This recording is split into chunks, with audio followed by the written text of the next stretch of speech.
alive. But our time to act is very short. We have just about less than 2 days. As our Emergency Management Director, Kathy Perkins, discusses the current forecast and our evacuations, I am urging everyone who hears this to take these warnings seriously. Reach out to friends and families and neighbors. Make sure everyone you know has a safe place to go, and make sure they know how they are going to get there. We have suffered a lot of losses as a community. Now is not the time to give up or tune out the warnings. Now is the time to be there for each other so we can help each other rebuild when we get to the other side of this.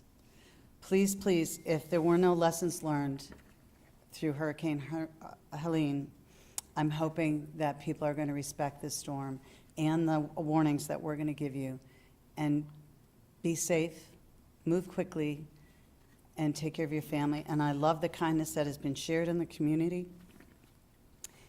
And continue that kindness and help your neighbors. Thank you.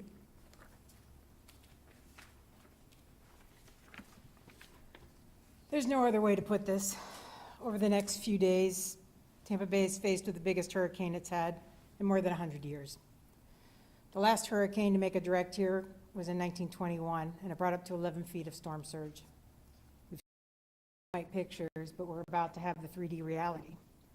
Current predictions for Milton are 8 to 12 feet. The current forecast has Milton targeting Tampa Bay area as a major hurricane starting on Wednesday. We already had a deadly brush with Helene, and Milton is projected to bring twice the rain that Debbie did and twice the impact from Helene. This is serious. There is no room for waiting. You must take action now. Our number one priority over the next few days is to make sure everyone gets through Milton alive. We can't do that alone. If you live in one of our evacuation zones, if you live in a mobile home, you are to evacuate.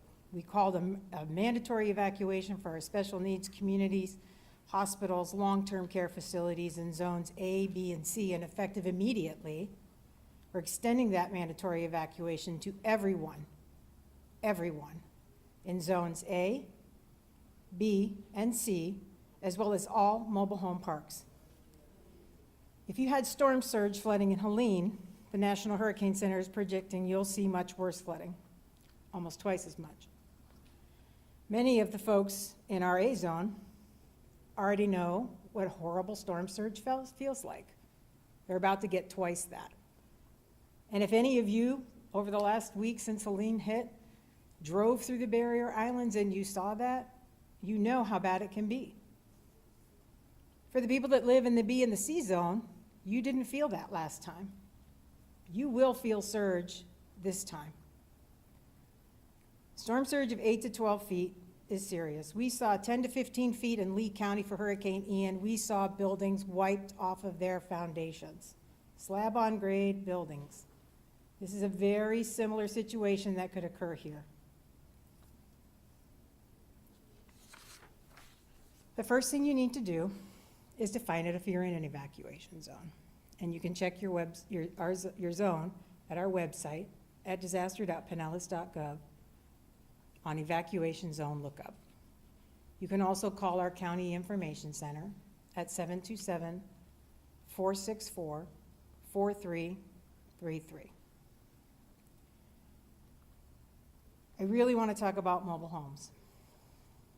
This applies to all mobile homes in our county. Some of you may live far away from the water and you're thinking, oh, it's not going to affect me. For you, it's not about the surge. It's about the winds. Right now, this storm is a Category 5. We think it's going to go back down to a Category 3, but regardless, we're talking about winds over 120 miles per hour sustained for a long period of time. Mobile homes are not built to withstand that. If we have tornadoes or gusts of winds higher than that and a tree falls on your mobile home or you have a tornado, there is no place for you to shelter safely within a mobile home. I'm asking you to move to a more secure building outside of an evacuation zone. We all know that the forecast can change with each advisory, and we've seen that throughout the day. But we cannot take our eyes off of this storm because we don't know where it's exactly going to hit. We cannot wait until we know exactly where it's going to hit for us to be moving people. That's why we started this yesterday. We started with our most vulnerable hospitals and nursing homes and assisted living facilities. We asked them to move 6,600 patients out of harm's way. Today, we started our special needs evacuations for another group of very vulnerable people. And I'm telling you, if you live in zone A, B, or C, or in a mobile home, you are also a very vulnerable person. Now is not the time to take chances with your life. So what can we expect with a Category 3 hurricane? We're going to see a lot of downed trees. And you know what happens when a tree comes down? Pulls down the overhead infrastructure, pulls up the underground infrastructure. We're going to have widespread power outages. And you heard me say this morning, Duke and Tico did an amazing job. I think Duke had just gotten down to only having 1,000 people without power after Helene. We are going to see much greater power outages with this storm. So if you are on some type of life-sustaining medical equipment that requires electricity, you need to get to a location with a backup generator. We have special needs shelters that have backup generators. So if that is your situation, please make sure you have that capacity. You know, you might be asking right now, well, you know, Kathy, this is a Category 5 storm. Why are you only calling evacuations through a level C? We base that on where the storm surge is going to be, and I can tell you we are on the phone with the National Hurricane Center multiple times a day verifying that our storm surge situation has not changed. Right now it is 10 to 12 feet. And I told them that if we start to see above 15, then we've got to pull another zone. So they are well aware of what our situation is, and we are constantly in contact with them just in case. But I want everybody to be prepared. We may start to see within our county that some of our municipalities and other partners might have to shut down wastewater facilities. We're asking everybody to have drinking water for at least a week. That's 1 gallon per person per day within your household. Also, please remember your pets. We want to make sure that they're hydrated as well. You need to prepare to be without power for at least a week, probably more. The Hurricane Center also told us that we can expect the wind fields to expand out more from the center. So this storm is going to get bigger. We're going to see it go through some eye wall replacements, and when that happens, it's going to expand out. So even if it looks like it might be moving a little bit further south of us or a little bit further north of us, we are not immune to the impacts of this storm. Every storm is different. I got to tell you, 2 weeks ago, everybody said, oh, it's never happened here with Helene. Oh, we've never seen that kind of flooding. Well, guess what, folks? We saw that kind of flooding 2 weeks ago with Helene. We're going to see even worse storm surge flooding with Milton. You have to take this seriously. So where can you go, right? So you look at Pinellas County, and we're a peninsula. So I would encourage you, if you can, move outside of the county. And this is unusual for me. I usually don't tell people to move outside of the county.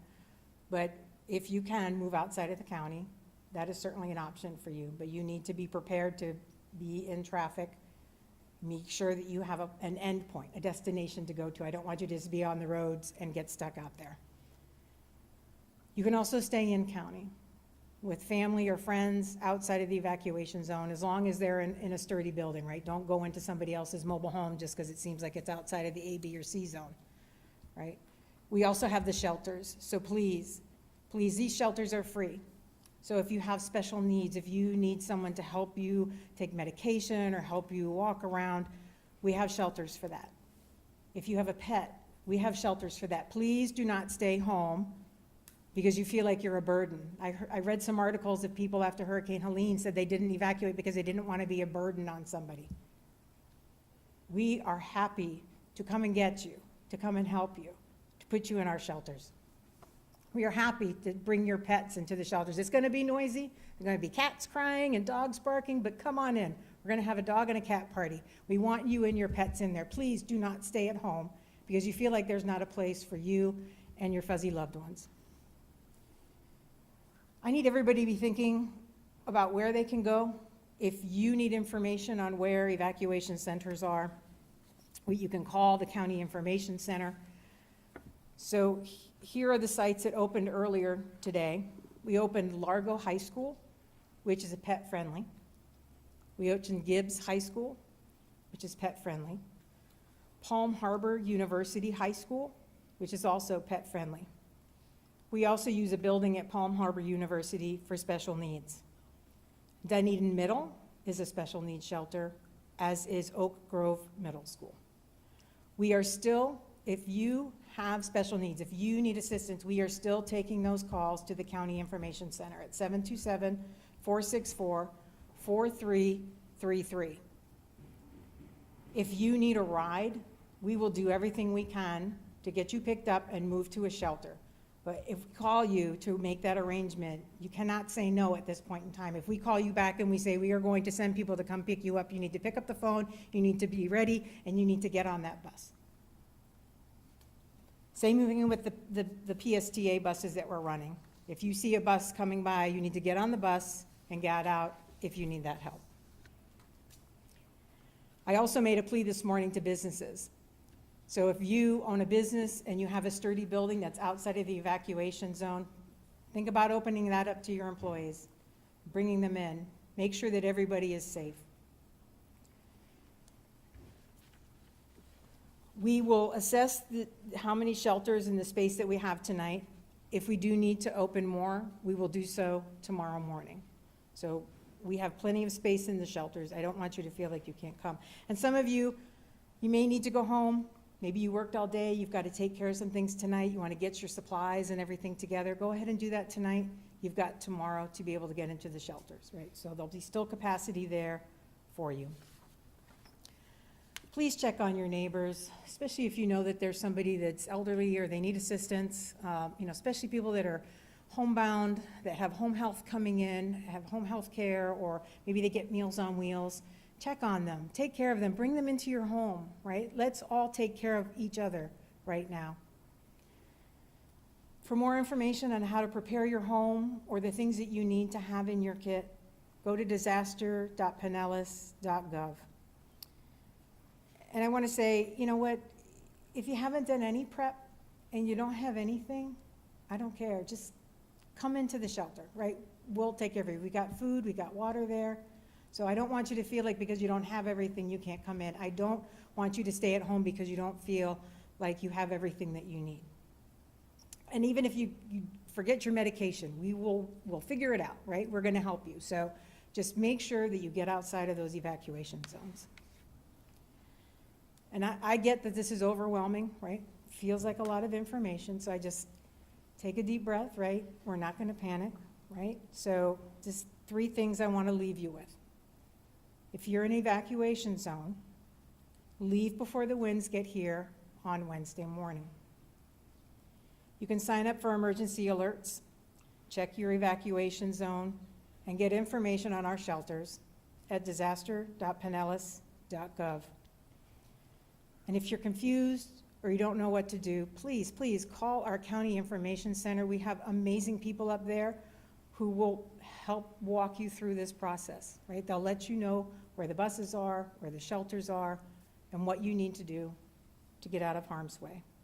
And again, that number is 727-464-4333. And now I'll turn it over to Sheriff Galtier. All right, thanks, Kathy. So you've heard the pleas and the asks, but now I'm just going to tell you that you need to go.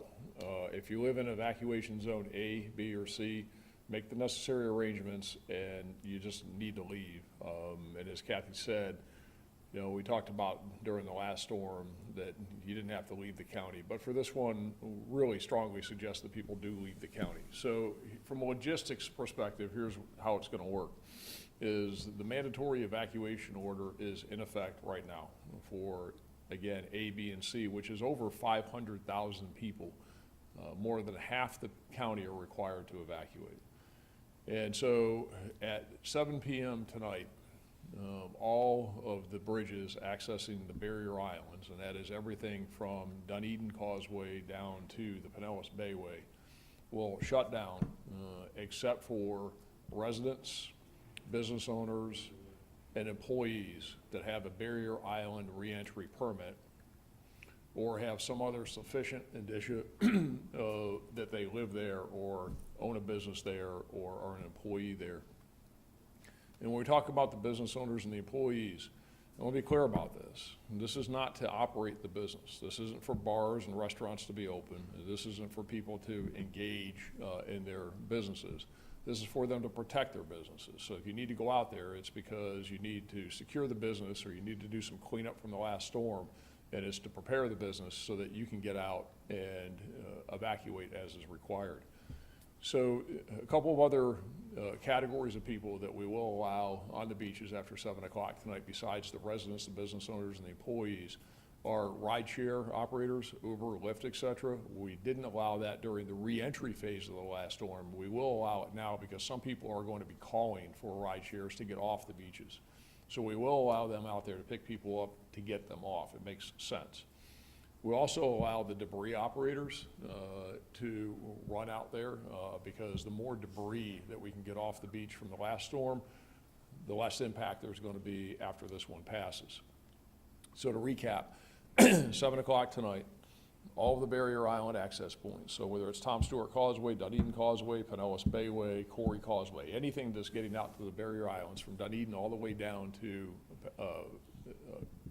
Pinellas Bayway, will shut down except for residents, business owners, employees, rideshare operators, and people who are removing debris. That will stay in effect until 7 p.m. tomorrow night.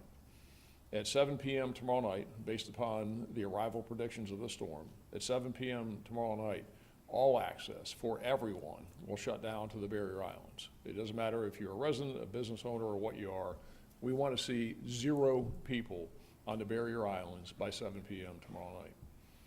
We're going to have out there tonight and throughout the storm until it's unsafe for our people to be out there. And when you have winds that are predicted to be upward of 125 miles an hour, that will be unsafe for our people to be out there. Probably upward of 55 or 60 miles an hour, we'll have to pull them off the road. But up until that point, we'll have significant numbers of deputies out there to protect your property.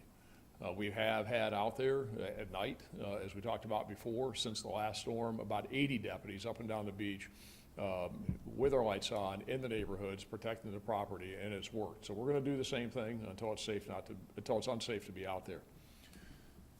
But I want to stress a little bit different perspective of what we're going to do this time that we haven't done in the past. Because of the magnitude, and you've heard, and I'm not going to recap it because it's just rehashing everything you already have heard and know. This is bad. People need to get off the beaches. They need to get out of all the evacuation zones, but especially Zone A and the barrier islands. So if there are restaurants or bars or businesses open, we're going to go in and ask you to shut down. And if people refuse, we may end up taking some enforcement action. Generally speaking, we don't do that. But in this case, we can't have a situation where we're getting all these calls for help and we can't access people, and we end up, like we did in the last storm, where we got multiple people that had died as a result of staying out there. So businesses need to shut down. Bars and restaurants in particular can't operate. So make arrangements now to close down, get to a place of safety, and then you'll be able to go back as soon as things are safe and reopen your businesses and prosper. That's what we want you to do.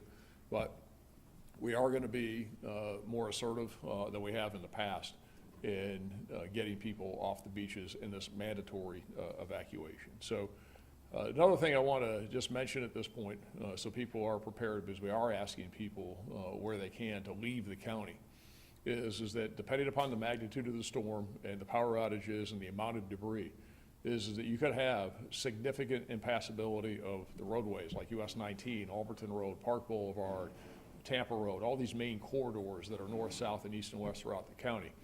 And we haven't had to do it since Irma, but there's a possibility we're going to have to do it here, where we actually seal off the county, and there are no entry points into the county until we can make the roads passable, make them safe, and get the traffic signals back up and operable, or we're manually controlling the intersection. So when you do leave the county, I would suggest that you check before you make an effort to come back.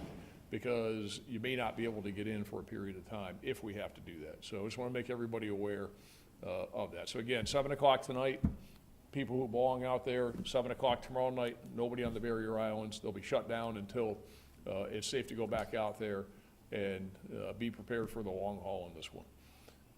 So I think with that, we'll turn it back over to Barbara for any questions. Thank you, Sheriff. We will go ahead and get started with questions from media in the room, and then we will go to questions from media who is joining us via Zoom. If you are joining us via Zoom, please raise your hand. We will unmute you at the appropriate time so you can ask your question. Do we have any questions from media in the room? Yes. Kaylee with ABC. Yes. So I understand that the governor issued an executive order to open up landfills to be able to get storm debris out of these communities. He said in a news conference this morning they had to break the locks, the state did, to be able to get into Pinellas County's landfill and let cars in. What happened there? Yeah, so I'm happy to share, and I can also invite our county administrator. So basically, when the emergency orders were enacted, including Pinellas County, the state, through that executive order, took over the landfill facility and started commandeering it. And so they have been making use of it for the appropriate storm debris removal processes from the state. Our understanding is that overnight at the facility, they needed access to a second gate to be able to allow for additional debris to be transported. And so they broke that gate to get in and be able to allow additional debris to be brought onto the facility. So that was like an additional area. to Correct. have that expansion. There is a main gate that we have at the facility, and then we have a secondary one, and they saw it fit to open the secondary access for the processes and the work that they're doing out there. Again, right now, the facility is being commandeered by the state, not by the county. At one point, the county had said we cannot take storm debris in this level of storm debris at our county landfill. What happens now that that is happening? That will be part of the ongoing evaluation of the site. Obviously, we have to wait for the state to complete its mission and do a close-up review of what all we end up with at that facility. Obviously, we know that there is a lot of debris, there are a lot of materials that are being brought there, so we have to give it time, we have to let that happen so that we can go back and reassess the status of the landfill and what does that mean for our operations moving forward. Any other questions? Aaron, Channel 10? Yeah, off that debris topic, obviously when you go to the neighborhood, it's still a lot outside of people's homes. I think there's a good chance most of that doesn't get picked up just based on timing wise. Is there a suggestion for what homeowners should do with that debris in the meantime if they're planning on evacuating? What should they do with their debris in the meantime? Certainly. So if they already have plans to have that debris removed, whether they're doing it themselves or they have contracted with a commercial hauler, certainly continue with those plans and make sure you get it out. One thing we are asking our residents to do who are impacted by the storm is if you have debris or things that you want to remove from your house that you have not yet taken out of the house, if possible, leave them there. Don't just put them out on the street because that's creating an added burden of debris for our community. So certainly do that. But first and foremost, we want our residents to be safe. And so right now, our priority is on life. We will take care of the debris as best as we can, but we really need our people to protect themselves, get themselves, their families out of danger. And if they have been ordered to evacuate, and again, the mandatory evacuation order is for Zone A, B, C, and all mobile home parks, please think about yourself and your life safety. The rest we will take care of. Any other questions from media in the room? All right, let's go to Zoom. Colleen, please go ahead and ask your question. Hi, yes, I also want to follow up on debris removal. This is Colleen Wright from the Tampa Bay Times. I mean, are there trucks going out there to pick up debris on homeowners' lawns? What's the plan for all the debris that is still out there on people's lawns when the storm hits?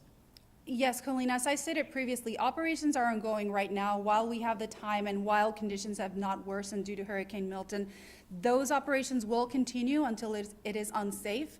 So again, we reiterate to residents who have already coordinated to have that debris removed from their property, go ahead and do that. The county continues to work with its crews. We mentioned before that we certified additional crews to be able to remove even more debris ahead of Hurricane Milton. So those operations, again, will continue the state will continue its operation. So we are doing everything we can to remove as much debris as possible from our roads, from our communities. However, there will come a time when we really have to hunker down and make sure that we are protecting life safety, and that's going to be the focus moving forward. Do you anticipate that everyone will be done, that you'll get to everyone, or half of the properties won't be able to be reached at? Like, what's the estimate here of how much will be picked up and how much will be left in front of, people's homes? So as you can imagine, there is no way that we can get to every piece of debris on our community just because of the magnitude of what Hurricane Helene did to us. We have seen in previous storms a smaller amount. Helene was millions of cubic yards of waste. So, I can assure you that our community, our partners, our state, county crews, we are doing everything we can to remove as much debris from our community. But realistically, we know that that will not be complete by the time that Milton gets here. So all we can do right now is remove as much as we can, continue operations while conditions have not worsened. But then again, there will come the time where we have to hunker down and really focus on life safety. Right now, we care more about lives, and we really need to make that an important message going out. Any other questions? Our next question is from Mark Parker with the Safety Catalyst. Mark, go ahead. Yeah, can you give me a ballpark of how many residents are affected in total from the evacuation orders? If there's concern about everyone getting out in an orderly fashion, including with gas? Yes, certainly. So it's over 500,000 Pinellas County residents who are affected by the mandatory evacuation orders for zones A, B, C, and mobile home parks. So that is more than half of our community. Okay, so this is, Mark, a very serious storm, and we're taking it very seriously. But you can imagine that with 500,000 people finalizing their plans in the next couple of days, heading out of town or heading to their closest neighbor or relative that they can stay with in a non-evacuation zone, that will obviously create traffic concerns, that will obviously create long lines at the gas stations. And that is why we're asking people to plan and start heading out today and not wait until tomorrow to finalize plans, because just like you, there will be a lot of other families, a lot of other individuals who will be trying to do the same thing last minute. And so let's prioritize the time we have. I know Kathy likes to say time is the resource that we can't get more of. So we have just today and tomorrow to really finalize our plans. Understanding that you're going to face that in your community, keep that in mind. Plan for extra travel time. Pack some extra snacks if you know you're going to be heading out of Pinellas County. But just make sure that you get to safety ahead of Wednesday morning. Any other questions? Thanks, Mark. Our last question is Catherine Barnes with Axios. Hey, Catherine, go ahead. Hi, thanks for having us. I was just wondering if you could explain a little bit more the timing of the evacuations, i.e. why you decided to do them now as opposed to earlier in the day. I've just gotten a few questions about that. Yeah, I will turn it over to Kathy for just a timeline for the evacuations, but as she mentioned while she was presenting, there are key priority communities that are on the high vulnerability list, and that includes the healthcare facilities, the hospitals, individuals with special needs. And as you can imagine, the logistics around that are humongous. So there are a lot of things that need to happen behind the scenes to make sure that we have those shelters ready, that we call those individuals with special needs, that we contact the fire districts so that they can go out and provide the transportation. It is a very complex operation that actually happens in just a very short amount of time. But I will turn it over to Kathy for any additional context if you'd like to provide it. Yeah, as Barbara mentioned, so as you can imagine, evacuating healthcare facilities takes a lot of resources. We wanted to make sure that they had the roads open, we're able to move them. Same thing with special needs. So we wanted to make sure that we were starting that process and moving them. And now we've moved to the general population. Our regular clearance time estimates are 26 hours for a level C evacuation. We are ahead of that curve, and part of the reason for that is we wanted to make sure that we had buses to be able to run to help get people out of harm's way. We've got law enforcement out there, we're doing bullhorns, we're going door to door. Communications has been putting out flyers. So, I mean, we are right on track with everything that we needed to do. Thank you. Thanks, Kathy. Any other questions on Zoom? No other questions on Zoom. All right, anyone else in the room? Thank you very much, everybody. Have a great afternoon.